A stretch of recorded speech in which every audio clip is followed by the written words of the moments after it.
les 5 objets sur lesquels nous sommes amenés à nous prononcer, 3 ont un lien direct avec les questions d'aménagement. La question du déclassement de 2 petites zones sur lesquelles nous allons revenir à Cointrin, tout près de Chaval. Vous savez que se loger à Genève est difficile, les logements sont rares. Il se trouve que l'école dans laquelle vous étudiez est particulièrement bien située au cœur des débats. La population genevoise sera appelée à voter sur un nouveau déclassement qui est celui de ces 2 zones, de Cointrin Est et de Cointrin Ouest. Et l'idée est de déclasser cette zone en zone de développement 3, avec des immeubles d'un gabarit relativement important, jusqu'à 21 mètres. Et on a la chance d'avoir Dilara Bayrak, qui est une jeune députée suppléante, encore suppléante, donc, au Grand Conseil de Genève. En face, nous avons Caroline Marty, que vous connaissez peut-être, qui est une députée, qui malgré son jeune âge, est une députée déjà de longue date. Et nous avons également Adrien Jeunecamp, qui est également député au Grand Conseil, qui lui appartient en parti libéral radical. C'est une autre façon, disons, de s'investir dans le champ politique, c'est M. Herzschour. Je m'appelle Dilara, j'ai 22 ans, je suis actuellement étudiante en droit, en master pour être exact. J'étais étudiante ici, j'habite à Mérin, je suis coprésidente des Verts de Mérin aussi, donc Mérin-Cointrin. Et je vais vous exposer pourquoi je pense qu'il ne faudrait pas déclasser ces zones à Mérin-Cointrin. Pourquoi est-ce qu'on va toujours densifier autour de Mérin, autour de cet aéroport? Il y a un argument qui ressort beaucoup, je ne sais pas si mes collègues vont le mentionner, mais c'est surtout de construire autour de l'aéroport pour éviter que cet aéroport se développe encore plus. Louis Cazaille vient dessiner l'aéroport au sortir de la Seconde Guerre mondiale. Personne ne prédit le développement qu'on connaît aujourd'hui à cette rive, et pourtant c'est ce qui fait qu'aujourd'hui vous êtes en plein cœur de la ville, et que c'est malheureusement ou heureusement comme ça partout dans le monde. On construit d'abord les voies d'accès, et c'est autour des voies d'accès que se construisent les logements, assez naturellement, et plus vous construisez de logements, plus assez naturellement vous avez des bureaux et des zones où les gens peuvent aller travailler, et le plus proche vous avez entre vos logements et vos surfaces où les gens travaillent, et bien le moins vous avez de déplacements qui génèrent des nuisances. La population de la ville de Genève, c'est 200 000 personnes, et elle double chaque jour avec le trafic des gens qui viennent y travailler.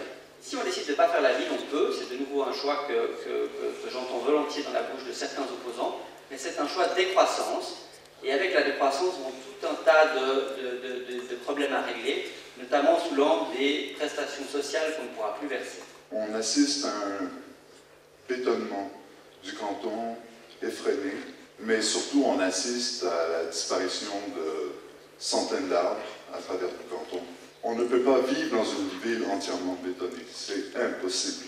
Mais on est convaincu qu'il est possible de construire Genève autrement, de développer Genève autrement. Construire des immeubles, si on le fait effectivement intelligemment, peut être bien plus écologique que de maintenir des quartiers de zones villa qui sont extrêmement gourmands en espace. Il y a beaucoup de familles qui tout simplement ne trouvent pas de logement à Genève et qui doivent aller du coup s'installer ailleurs, par exemple en France voisine. Et là se pose évidemment la question, mais où construire? Alors, est-ce qu'on veut construire en zone agricole? Est-ce qu'il faut encore plus densifier la ville? La majorité du Grand Conseil qui a voté ce déclassement ne réalise pas les impacts des bruits et de la pollution sur le quotidien des individus qui vivent autour de cet aéroport. J'ai déménagé récemment et je n'étais pas particulièrement ravie d'avoir un avion qui me passe au-dessus de la tête toutes les 90 secondes, mais j'étais surtout ravie de pouvoir trouver un logement. Cointrin, c'est le cumul de pollution malheureusement gravissime. C'est la pollution de l'air, non seulement par les avions, mais par la proximité de l'autoroute. Ce qui va se passer, c'est très simple, c'est que les gens qui sont propriétaires du sol ou qui sont déjà dans des logements, ils vont être protégés. Et puis ceux qui, et vous en serez, devraient accéder au marché du logement, ou les personnes qui ont dans leur famille tout d'un coup des parents qui divorcent et qui doivent se retrouver dans une situation où l'un et l'autre doivent tout d'un coup retrouver une situation de logement différente, eh bien c'est les gens qui vont souffrir. On se retrouve de plus en plus avec des personnes qui sont privilégiées dans leur habitat zone villa, 10% de la population contre 90% de la population qui se retrouve entassée dans des quartiers qui sont effectivement très densifiés, avec très peu de verdure. Donc pour moi, la solution, c'est effectivement de densifier les zones villas. Parce qu'effectivement, pour moi, il y a une injustice de penser qu'il y a 10% de la population qui s'accapare tout ce territoire où on pourrait construire justement beaucoup plus de logements pour en faire bénéficier plus de personnes. Je défends la densification des zones villas, juste pas celle-là. Celle-là, elle n'est pas adaptée. La réalité, c'est que pour construire à Genève, c'est 15 ans.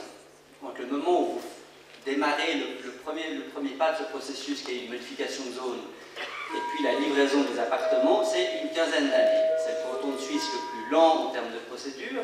La pénurie de logements, vous savez depuis combien d'années elle existe? 30 à 40 ans. Il y a des appartements vides depuis des années. Et là, je ne mets pas en cause seulement les régies et les propriétaires.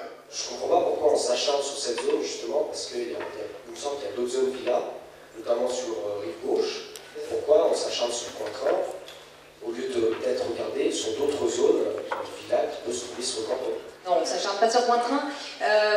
Il suffit de regarder l'ensemble des déplacements qui ont été proposés ces dernières années. Il y en a dans plusieurs zones du canton, et en particulier proche des gares du Sévas, ce qui est tout à fait logique et pertinent. En densifiant les zones villas, tous les propriétaires qui ont payé pour leur villa, ils ont une certaine valeur. Vous allez faire quoi pour compenser cette perte? Si les gens qui habitent au plein milieu de la zone ne veulent pas vendre, vous ne pouvez pas les sortir facilement. Et donc la seule façon de les inciter à le faire, c'est que généralement on leur propose des compensations financières qui sont très intéressantes. Et puis les dernières directives de l'État ont même été, si vous voulez, plus loin en disant que les propriétaires de zones villas peuvent obtenir, en plus du prix de vente, 2 à 3 appartements dans les immeubles projetés.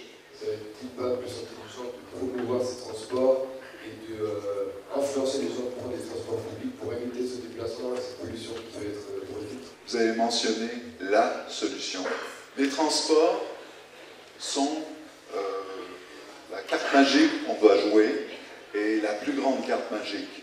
Évidemment. Alors là, je suis absolument d'accord et convaincue qu'il nous faut un réseau de transport public qui soit performant d'abord et attractif ensuite. Ça, c'est pour moi une évidence, mais c'est pas ça qui va construire des logements. À chaque fois qu'il y a de nouveaux logements qui sont construits, des nouveaux immeubles, ils restent quand même chers. Donc, j'aimerais savoir qu'est-ce que vous pouvez faire pour les familles qui n'ont pas revenus. On a quand même dans ces zones-là, des prix qui sont assez élevés. Pourquoi? Et la réponse, elle est simple, parce qu'on ne construit pas assez. Et une façon simple de faire baisser les prix, et je ne vais pas vous refaire des cours d'économie sur l'élasticité et l'offre et la demande, mais il faut simplement construire. Et puis aussi réserver une part de ces terrains et de ces constructions pour des coopératives d'habitation. Et l'avantage des coopératives d'habitation, c'est qu'elles sont sans but lucratif. On essaie à tout prix de régler le problème du logement. Et donc on fait abstraction, je ne sais pas si c'est le bon terme, mais on essaie de mettre en second plan la santé de ceux qui y vont habiter. La zone de Pointe-Frein, c'est la zone la plus polluée à Genève. Si on vous dit le contraire, on vous ment. Si c'est effectivement aussi grave en termes sanitaires que ça, alors il est urgent qu'on prenne des dispositions et qu'on édicte rapidement des ordres d'évacuation pour tous les habitants de la zone.